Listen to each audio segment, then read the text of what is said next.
Ito yung defensive wall sa ngayon ng LA Lakers mga idol.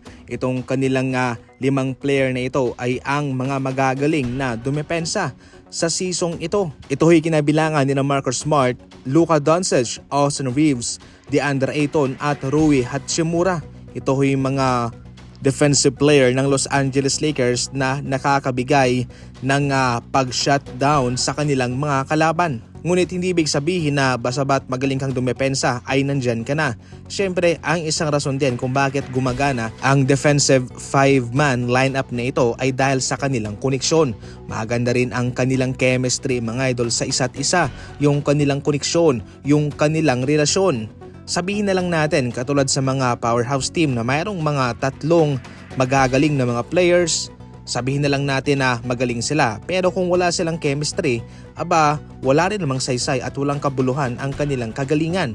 Kaya katulad din doon ay kailangan din po ng suwabing koneksyon at chemistry ng mga players sa kanilang depensa para sila'y magkaintindihan. Sa mga nagdaang buwan ay malaking problema ng Los Angeles Lakers sa kanilang depensa, maski man nga yung mga eksperto ay tinuturing na hindi playoff team daw itong Los Angeles Lakers. Subalit dahil gumanda na ang kanilang laruan at nabigyan po ng solusyon ni Coach JJ Redick ang kanilang problema dyan, nag-iba ang kanilang pananaw at isang team to watch na itong Los Angeles Lakers sa kanilang conference na posibleng makaabot sa NBA Finals at manalo pa ng kampyonato.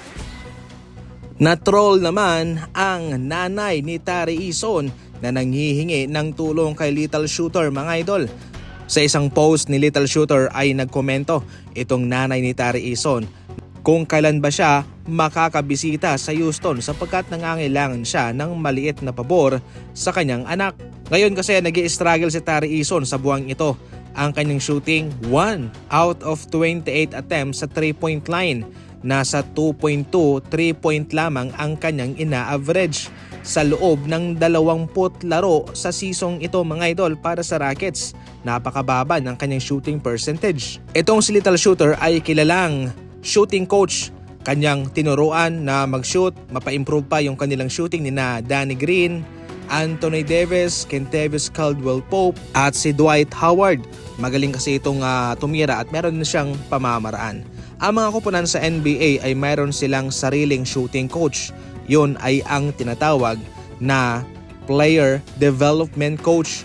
Pero dahil nga maraming mga players ang nasa isang kupunan, minsan hindi po sapat yung panahon na naibibigay sa kanila.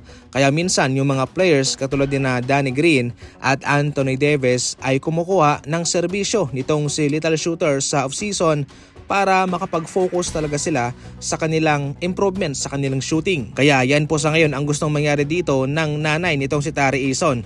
Pero sana dapat ay gandahan niya ang pag-imbita, hindi lang sa simpleng pagkomento, dapat formal ang paghingi niya ng serbisyo nito.